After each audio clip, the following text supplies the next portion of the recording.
In a lively market square somewhere in West Africa, a boy named Abasi noticed some confused tourists wandering around.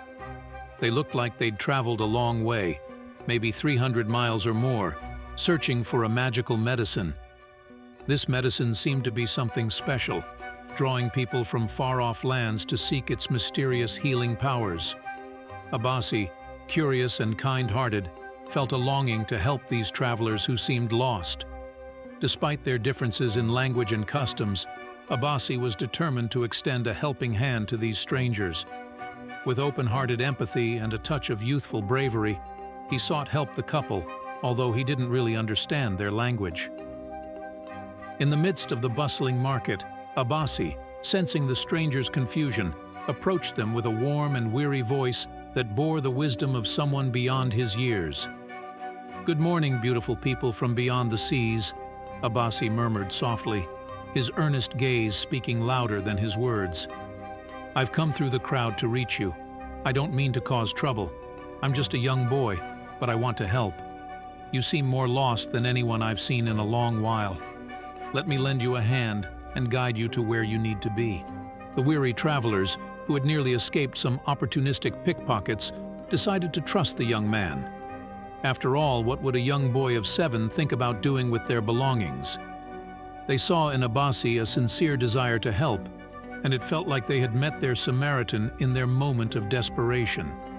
However, unbeknownst to the unsuspecting travelers, Abasi wasn't quite the good-hearted Samaritan he appeared to be.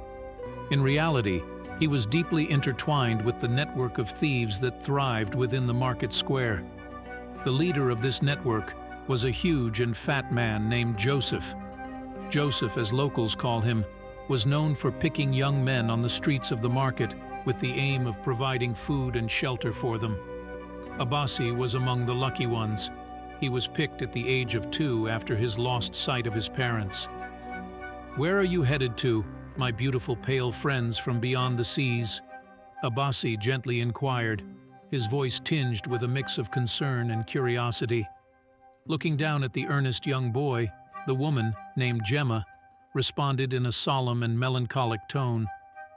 "We've been on a quest to find a great herbal doctor for what feels like an eternity. Many times we've met so-called healers who only swindled us out of our meager treasures. But this one feels different." He claimed to reside far off in the remote corners of the market, where the busy streets met with the city. "I know the place," proclaimed Abasi, a glimmer of determination brightening his eyes. "Follow me." With that, he led the hopeful couple through the busy slums in the market square. Within minutes they will be at their destination, so they thought. As they reached their destination, Abasi addressed the couple with a mix of empathy and urgency. "Dear lovely and pale couple, we've finally arrived at the place you've been seeking. However, the herbal doctor has a rule. For the medicine to be truly effective, you must drop all your belongings at the gate and walk in barefooted." Gemma cast a longing glance at her husband, her eyes brimming with unspoken sorrow. She'd been parrying every night, hoping she would find a medicine that can cure her untreatable sickness. She was willing to follow the instructions concerning the visit to the herbal doctor. Her husband understood the depth of her anguish, and despite his own uncertainties, he consented. Gemma and Luke, the pale couple, left their belongings at the gate, placing their trust in the hands of the compassionate young Abasi. As they ventured into the mysterious gates of the herbalist, they had a ton of mixed feelings, questioning each other if the visit was genuine. However, their trust had been deeply misplaced. As soon as Gemma and Luke entered the herbalist's room, Abasi absconded with their bags, leaving behind a trail of hurried chaos in his wake. He darted through the crowded market, trampling over tables and disrupting the beautiful displays of fresh vegetables arranged by the market women. His reckless steps bore the marks of an advanced thief. The sudden disappearance of Abasi and their precious belongings was like a movie before their eyes. This was just an advanced form of pickpocketing, they thought. Gemma and Luke bolted out of the room, crying and screaming in pain and despair. At this time, they were the center of attention in the market. They begged for assistance. "Thief! He's taken everything from us! Who will help us now?" Gemma's plaintive wails resonated through the vicinity, her voice carrying the agony of their misfortune. Surprisingly, the nearby children were all part of this clandestine world where children used their innocence to dupe confused tourists. Stranded and vulnerable, with no aid forthcoming, they swiftly sought refuge in the market square, urgently inquiring about the whereabouts of the nearest police station. As they bolted their way to the marketplace, they just hoped that the authorities will help them locate their belongings. Arriving at the police station, Gemma and Luke recounted their distressing encounter to the authorities, describing Abbasi's appearances and the unfortunate turn of events. The officials swiftly sprang into action, venturing deep into the markets with the aim of finding the youthful miscreant. Their search eventually led them to a secluded corner, where they discovered the malnourished Abbasi, his eyes gleaming with ill-gotten pride. He was the owner of someone's riches, a treasure he didn't have to work too hard for. Inside the pilfered bag lay a bundle of money, mingling alongside fine and expensive emeralds, just like the one worn by the queen of the Sahara Desert. With swiftness, the authorities apprehended Abbasi. His impudent smile was now replaced by tears that mirrored the depths of his remorse. He will soon be part of the people that cry behind the iron bars. As the police delved deeper into the situation, they uncovered a somber truth. Abbasi had been without a home since he was a mere toddler of 2 years old. In his solitary journey through life, a person who he called Master took him under his wing, providing him with warm meals that sang with delightful flavors. But in a heart-wrenching twist, the very person who should have nurtured and protected him had instead taught him to be a thief. In return for clothing and shelter, he had to keep up with stealing from strangers. The officers were willing to serve justice. They sprung into the markets in search of Joseph. Within minutes, the locals had led him to a failing slum. The house that stood before them was dilapidated and ready to tear apart within the next few minutes. With uncertainties clinging to the very air they breathed, the officers prepared to confront the man that had been a toxic in disguise in Abbasi's world. As the officers flung the door wide open, they commanded, "Freeze! It's the police!"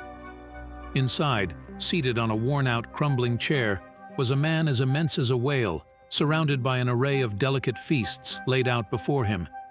He seemed to have been in that very spot for ages, never venturing outside for a breath of fresh air. Instead, he spent his days consuming endless amounts of delectable feasts, growing larger with every passing moment. Abbasi had been serving this man like a slave, doing all the hard work while the man did nothing but eat. In an instant, the 1,000-pound man was taken into custody. He was so large that the officers had to break the entrance in order to carry him away. Even behind the bars, his heavy weight nearly flattened the other prisoners held captive with him. As they delved into the matter, they uncovered a startling truth. The fat man, who insisted his name was Joseph, revealed a harrowing tale of how he had whisked away the young 2-year-old Abbasi from a crowded tourist area 6 years prior. His sinister plan had been to groom Abbasi into becoming a con artist, using deceit to lure unsuspecting strangers into parting with their belongings. As Abbasi absorbed the shocking revelation, his young heart wailed in disbelief. The realization that he had been torn away from his real family, fed lies about being an orphan, shook him to his core.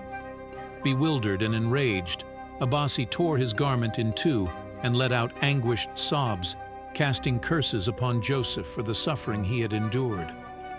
Amidst this emotional turmoil, Gemma and Luke, observing the young boy with a mounting sense of unease, found themselves facing a bewildering realization.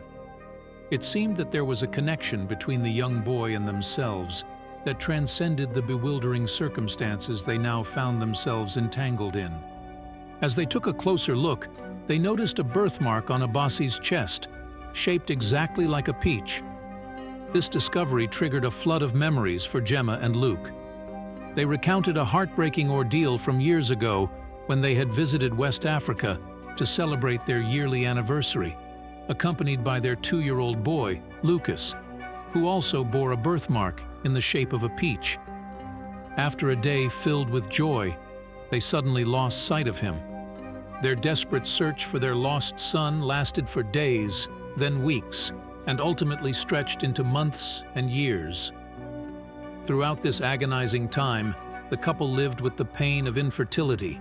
Gemma had been diagnosed with a rare condition that made it impossible for them to have another child. The journey to find a solution to their infertility woes had led them far and wide, eventually bringing them to their present location in search of a renowned herbalist. Little did they realize that their quest was soon to have a miraculous ending. They were about to reunite with their long-lost son, Lucas. After completing the necessary legal procedures, the family embarked on a journey that led them to the most beloved locations of West Africa. They filled Abasi, now known as Lucas, with delectable meals to nourish his malnourished body, granting him the care and affection he had been deprived of before they sent him overseas. Here he was enrolled in a school and taught proper manners. The family were now more happy than ever,